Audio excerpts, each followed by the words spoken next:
Sure. My name's Allie. I'm from Lionel Lakes, Minnesota, which is a suburb outside of the Twin Cities.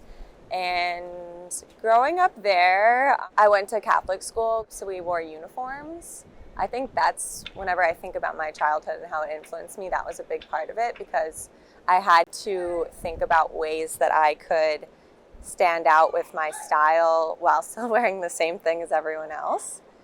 So I really got into accessorizing and just doing anything I could to be different and be myself through my style. And I think that's when I kind of realized also that you could go to school for that kind of thing. And I had no idea up until I got closer to college that like you could major in learning how to make your own clothes and be a designer. So having just that interest in art and style growing up and standing out mostly led me to want to pursue fashion more.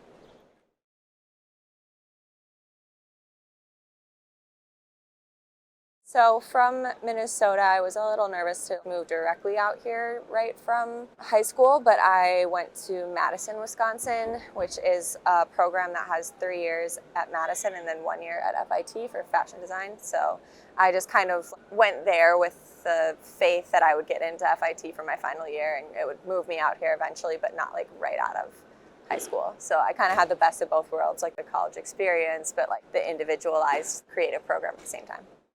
My first job right out of school was at a corporate company. It wasn't a big brand or anything. It was just kind of like one of those companies that designs for smaller labels or department stores. Like we had our own line for department stores, but it was kind of like what I call the ghost writers of the fashion industry, like the people behind the scenes designing everything, but then it gets shown under other labels. And when I was working there, I just kind of saw firsthand all the wasteful practices that the fashion industry has. And then I hated it. I mean, I hated that job. After I quit, after I stuck it out a year, I found this organization called ISA New York, and that started to spark my interest in the things they were talking about and all the issues that are going on in the world that fashion is causing. I just had no idea, really. And so once I kind of saw what they were saying, I just did my own research and just got obsessed with it. And I'd also quit my job, so I was wondering what are the next steps for me. I wanted to get back into being a creator, not being so much of like a computer drone. And I got my own studio space and just didn't really know what I was going to make, but I didn't have a lot of money, so I went to thrift stores to buy materials, like clothes to remix. And I think that was just, it was all kind of out of just like working with what I had and having this sparked interest in sustainability, and the two of those married together, and it just led me into working with denim because there was so much of it at the stores, and for cheap, you know, you can buy a huge pair of dad jeans for like $8, and that's a ton of material. So I mean, really it was like one thing kind of just led to the next.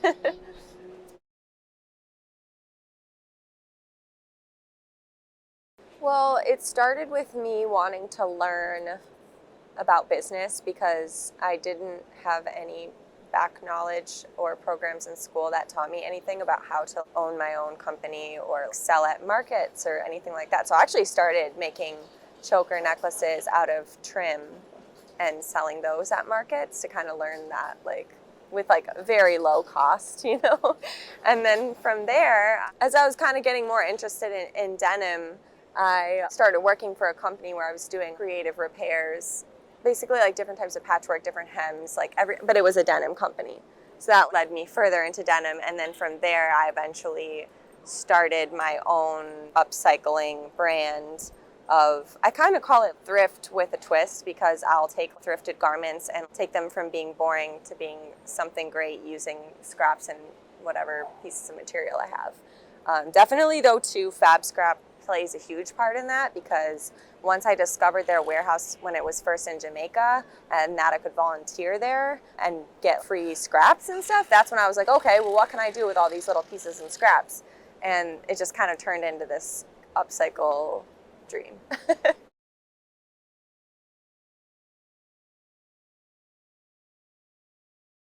Sometimes the ideas just come to me randomly. I'll be in the middle of the day and I'll just think of an idea and I'll write it in my notes on my phone.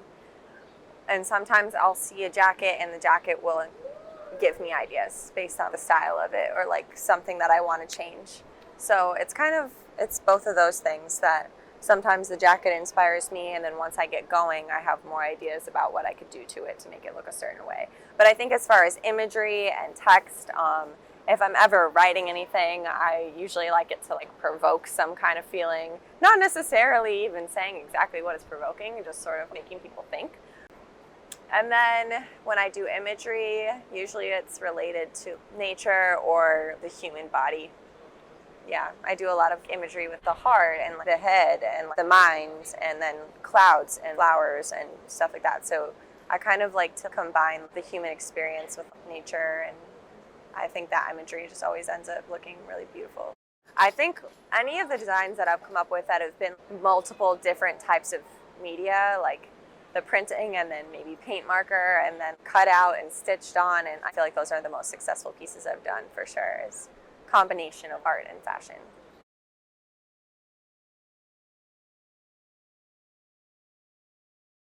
It took me a while to figure out exactly what I was going to call the brand, because I had been doing it for a while before I actually made it official, as I think a lot of people do.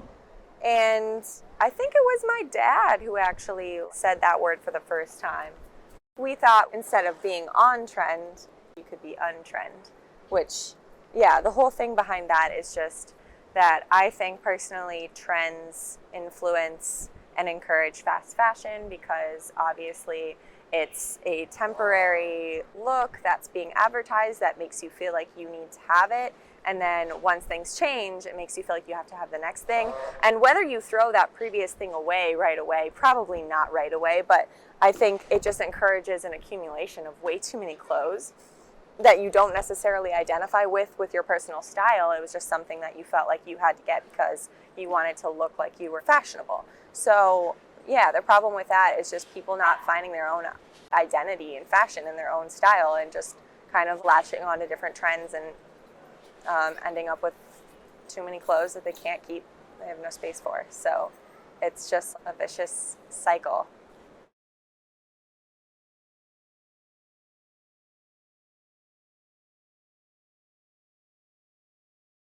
Yeah, I mean, when I went in there, I was kind of versed in everything denim just because of the previous company I was at. So there wasn't really anything as far as tailoring that I couldn't already do. But what I did learn how to do was a chain stitch embroidery. So after diving into that and doing it every day for a year, I really fell in love with it. And I recently purchased my own machine, which was quite a feat, because they're from the 1930s and they're super old, expensive machines. So, but now that I have my own, I am excited for that to be like a huge part of the type of work that I'm doing with my new items.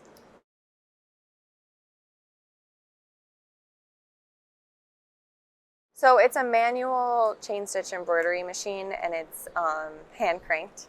So basically it's not like the ones where you plug in the computerized file and it just like does it. The pedal is the speed, and there's a handle underneath the machine where you crank for the direction. So you're basically drawing embroidery with the machine. So it's super manual. How it basically works is you will draw an image or print an image out that you want to do, and then draw it out onto tracing paper, tape the tracing paper to the jacket or whatever you're working on as your guide, and then you're kind of just guiding it and turning the handle to change the direction and to fill in all those spaces you need to fill in. And yeah, it's just very manual. So I feel like people who know what it is and how it's done, they respect it as an art form. And I mean, it's kind of like tattooing. It's even priced that way, where the more detail and the more fill that you have, the more expensive it's going to be. So it's a cool art form that I've kind of fallen into.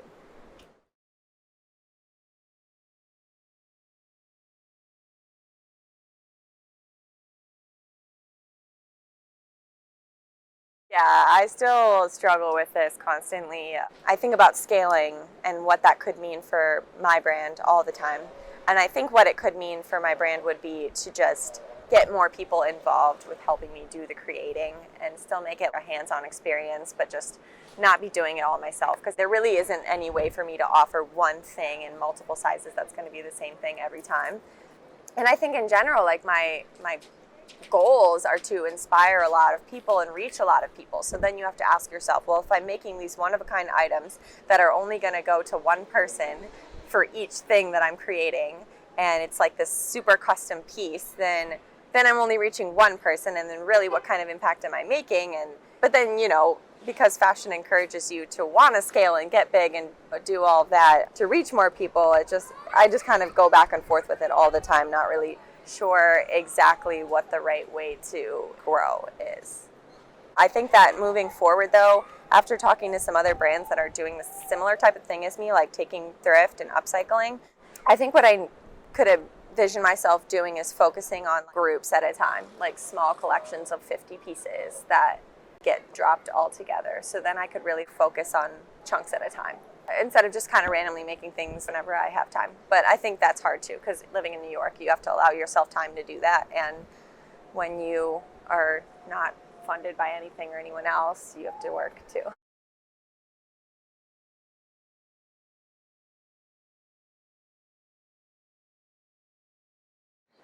Yeah, actually, so I, another woman that I'm now friends with, does denim upcycling for her brand. So she completely cuts up the denim and makes new pieces. And I met her for the first time at Denim Days, and she loved the pants I was wearing and wanted me to do a pair for her because I had resized a baggy pair of vintage jeans. So I was doing that for her, and then when I went to drop them off with her, she's like, I'm at this shop in Williamsburg, meet me here. So I just went to give her the jeans, and then that's how I was like, oh, the canvas. And it just so happened that the store perfectly aligned with all of my values and everything I was trying to accomplish, and it was just kind of the perfect fit. That's where I met the owner that day, and at that point they were just a pop-up, and they were looking to open their store in January of 2019. So I reached out to them and applied to be part of the store at that point, and kind of got involved right at the beginning. Now they open a store in Belgium, and that's open again, so that's good. And then they're actually opening another location in Manhattan. So now I'm in Belgium, and I'm here, and then I'm going to most likely be in Bowery too. And then I've been talking with them recently actually about taking my new chain stitch machine and setting it up in one of their shops, so that I can do on-site chain stitching, or I can just be there working on my own stuff. I just kind of it be like an interactive part of their store. So I think they're really excited about that idea.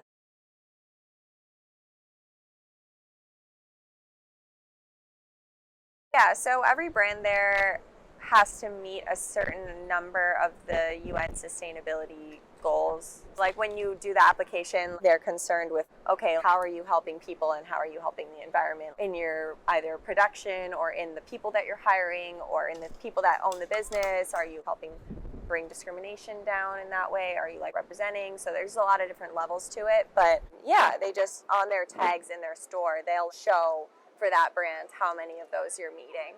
And yeah, it just kind of, I think it makes their mission more valid, so people can really see what these brands are doing to actually be sustainable and not just have it be like a greenwashing situation.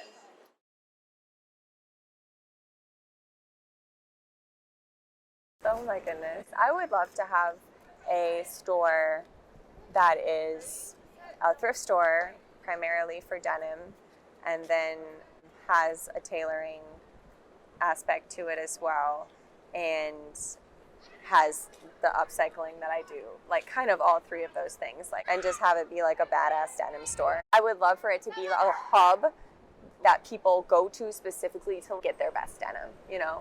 And that goes along with not being really concerned about seasons or trends or anything like that. Like, I just don't really care about that stuff. I just want to create whatever it is that I come up with. And I know that if I like it, somebody else will.